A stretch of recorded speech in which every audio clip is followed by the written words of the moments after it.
vous allez tous très bien. Nouvelle vidéo pronostic, quart de finale retour entre Séville et Manchester en Europa League. Mais avant toute chose, pour rappel, 90% des personnes qui regardent les vidéos ne sont pas abonnées. Donc, franchement, n'hésitez pas, c'est gratuit. Appuyez sur le petit bouton rouge. Et donc, pour revenir, bah voilà, Manchester et Séville se sont déjà affrontés la semaine dernière. 2-2, score final. Alors que pourtant, Manchester, bah voilà, ils ont réussi à dominer, à inscrire 2 buts très rapidement via Marcel Sabitzer à 2 reprises, à la 15e et à la 21e. Et pourtant, bah, ils n'ont pas été jusqu'au bout de leur effort. Ils prennent 2 goals en toute fin de match, et notamment 2 autogols, un de Malacia et un de qui, bah, à votre avis, qui met des autogols? Le Maguire national. Voilà, un peu dégoûté de ce match parce que quand tu gagnes 2-0 à domicile, tu ne peux pas te faire remonter de la sorte, surtout quand on voit cette équipe de Séville en championnat qui n'est pas très bonne. Mais bon, malgré tout, voilà, ils ont quand même beaucoup d'expérience en Europa League et c'est ça qui a payé pour eux. Maintenant, voilà, maintenant il faut tout jouer chez eux. Donc voilà, on va voir un peu comment ça va se passer. Donc c'est pour ça que j'ai fait cette vidéo, pour un peu voilà, analyser cette rencontre. Et donc, la première rencontre entre les deux clubs, on voit bien que Manchester était quand même un peu plus dominateur et en tout cas un peu plus dangereux que Séville. 12 tirs, 5 cadrés, alors que Séville, voilà, ils ont quand même un peu plus tenté de choses, mais 13 tirs, seulement 3 cadrés, en sachant qu'en plus, bah, les 2 autogols sont dedans. Donc sinon, sans les autogols, il y a seulement un tir cadré. Voilà, on voit bien que Manchester était quand même l'équipe qui a fait le plus mal sur le terrain, avec un peu plus, donc 55 à 45% de possession, une légère possession en faveur de Manchester. Mais voilà, c'est comme ça, ils n'ont pas été jusqu'au coup de sifflet final, c'est tant pis pour eux, ils peuvent s'en prendre qu'à eux-mêmes. Donc voilà, sachant qu'en plus on a fini à 10 sur le terrain, comme on n'en a plus de changement et que Martinez s'était blessé. Voilà, pas mal de conséquences qui a fait que Séville a pu marquer ses 2 autogols. Un peu de malchance, mais voilà, c'est comme ça, il faut rebondir. Et Manchester, donc on va parler d'eux en premier, a su le faire. Ils ont su rebondir après cette voilà, contre-performance, on va dire, en gagnant 0-2 à Nottingham. But de Anthony à la 32e et après un but de Dalot sur une passe justement d'Anthony. Donc très bon match dans l'ensemble d'Anthony. Et donc, dans les stats du match, on voit bien que Manchester était clairement la seule équipe sur le terrain quasiment. 6 tirs, 0 cadré. Donc franchement, Nottingham, ils ne peuvent même pas revendiquer plus que le score de ce match. Manchester aurait pu, sans un grand Keylor Navas, en prendre plus.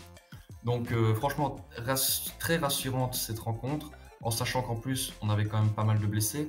Varane n'était pas là, Rashford n'était pas là, et Lisandro Martinez n'était pas là, donc on avait une défense remasterisée avec la titularisation de Maguire et de Lindelof. Donc voilà, maintenant cette victoire a permis à Manchester de remonter à la 3e place et de faire une très bonne opération, l'opération du week-end même je dirais, parce que Newcastle a perdu son match face à Aston Villa 3-0 et Tottenham a également perdu 2-3 face à Bournemouth. Donc voilà, ça a permis à Manchester de reprendre 3 points d'avance sur Newcastle et encore d'élargir son avance sur Tottenham. Donc là, s'ils gagnent leur match en retard, on peut dire que Manchester est quasiment assuré d'être en Ligue des Champions l'année prochaine et ça fait vraiment très plaisir. Comme moi je suis fan de Manchester, ça fait plaisir de voir mon équipe dans la plus grande des compétitions. Et donc on va enchaîner avec les absents. J'en ai parlé un peu juste avant pour le match contre Nottingham. Mais là, ça fait plaisir parce que vous voyez ici Rashford douteux, Sabitzer, Malacia douteux, mais ils se sont bien entraînés ce matin, tout comme Luke Shaw également. Mais donc voilà, normalement, ils devraient être là pour le match face à Séville et ça fait très plaisir en sachant que voilà, c'est quand même des titulaires normalement. Donc voilà, par contre, on perd toujours Bruno Fernandes qui est suspendu pour accumulation de carton jaune et comme je l'ai dit, Varane blessé et Lisandro Martinez blessé fin de saison pour lui. À noter quand même que Phil Jones n'est pas là même s'il ne joue plus et Tom Heaton également le deuxième gardien. Voilà, maintenant on va voir comment la compo va se profiler. Moi j'ai fait une compo que moi je pense qui est la plus probable. Donc toujours en 4-2-3-1, le système de Ten Hag qui marche très bien cette saison avec De Gea dans les buts, la défense à 4, Dalot, Luke Shaw, Maguire en centrale. Pourquoi j'ai mis Luke Shaw? parce que voilà, je pense qu'il veut peut-être Martinez garder quelqu'un qui sait bien jouer au ballon, qui a une bonne qualité de passe et une bonne relance à la star de Lisandro Martinez, mais comme il est blessé, obligé de trouver quelqu'un d'autre. Et je pense que Luke Shaw, comme il l'a déjà fait en jouant central à plusieurs reprises, eh ben, il peut être ce candidat. Et franchement, j'espère qu'il va faire ça parce que voilà, c'est une bonne défense qui sera complémentaire, une défense centrale complémentaire. Donc en espérant qu'il fasse ça. Et côté gauche, du coup, bah, voilà, Malacia qui revient. Le double paire de 6, Fred Casemiro, le duo brésilien, qui ont déjà joué ensemble cette saison et qui ont très bien fait. Maintenant, peut-être qu'il va mettre Eriksen aussi, ça va dépendre. Ou alors peut-être qu'il va mettre Eriksen justement à la place de Sabitzer s'il n'est pas en état de commencer cette rencontre.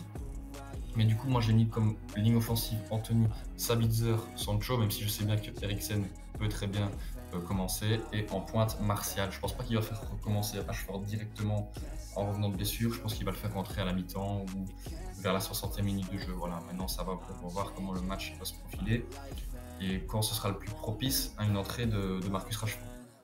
Maintenant, on va passer à Séville. Séville qui continue sur cette pseudo-bonne série de ne pas perdre parce que voilà, ils ont encore gagné en Liga.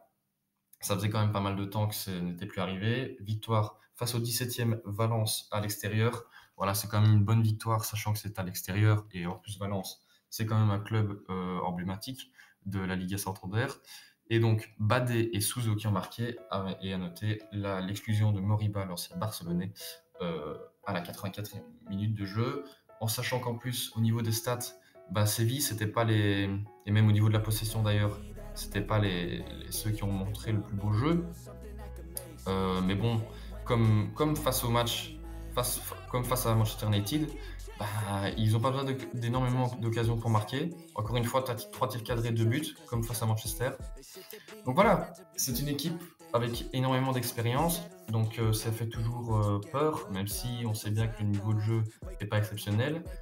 Mais bon, voilà, ils sont toujours 13e de Liga, malgré cette victoire. Ils restent toujours à 12 points des places européennes, donc je pense pas qu'ils pourront aller chercher ces places. Donc je pense qu'ils donnent tout pour l'Europa League et ça se sent. Ça se sent qu'il ne reste plus que ça pour espérer des futures places européennes l'année prochaine. Donc voilà, on va voir si ce sera le cas demain, même si moi j'espère pas. Mais donc, au niveau de la compo, comme Séville n'a plus d'absents, j'ai mis Bounou en gardien. Voilà, la défense à 4, Navas, Badé, Guedelj et Rekic. Le double 6, Rakitic, Fernando. La ligne offensive Ocampos, Souzo et Brian Gill. Et en attaque, En-Nesyri, le grand Marocain. Et donc, on attaque les cotes, la section pronostic. Donc, au niveau des cotes, Séville qui est à 3,50, le nul à 3,60 et Manchester à l'extérieur à 2,05. Et donc, moi, à mon niveau de mon pronostic, j'ai mis victoire 0-2 des Mancuniens. Pourquoi ?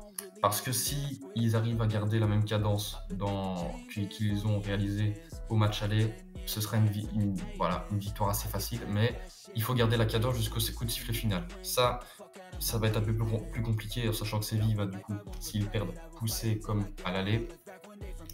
Mais j'espère que là, la défense va tenir bon. Et donc j'ai mis comme buteur Martial, parce qu'il a fait un très bon match contre Nottingham, il a eu pas mal d'occasions. Un très bon face-à-face, bien géré par le gardien de Nottingham qui est Laurent Navas, qui a gagné quand même pas mal de Ligue des Champions avec le Real. Donc voilà, je ne veux pas trop là-dessus. Et j'ai mis Rashford, parce que je pense que comme il va jouer, je pense à mon avis qu'il ne va pas jouer tout le match. Il va jouer à mon avis grosso modo une mi-temps. Je pense que là-dessus il va donner tout, en espérant qu'il ne se reblesse pas en jouant cette mi-temps. Et voilà, je pense qu'il n'aura pas perdu de niveau. Il faut juste que peut-être il reprenne un peu de rythme, comme ça fait 2 semaines qu'il n'a plus joué. Maintenant, on va voir. Mais j'espère vraiment que ces deux-là vont marquer. En tout cas, même si eux ne marquent pas, que Manchester passe en demi-finale, qui d'ailleurs ils vont affronter soit la Juventus ou alors le Sporting Portugal, en sachant que le Sporting a déjà un avantage de 1 but. Voilà. Maintenant, on va voir. Donc, victoire 0-2 et donc Manchester en demi-finale. Et donc, voilà. J'espère que vous avez kiffé la vidéo, les gars. Si c'est le cas, n'hésitez pas vraiment à liker et à vous abonner, les gars. Ça me ferait vraiment super plaisir. Moi, je kiffe faire ces vidéos. Donc, si j'ai un petit retour comme ça. Si vous pouvez faire un petit retour, ce serait de liker et de vous abonner. Voilà, franchement, ça me ferait super plaisir. Et du coup, moi, je vous dis à vendredi pour le pronostic et la preview, du coup, l'analyse du match de l'Olympico entre l'Olympique lyonnais et l'Olympique de Marseille. Je vous dis à très bientôt, les amis. C'était un plaisir de vous faire cette vidéo.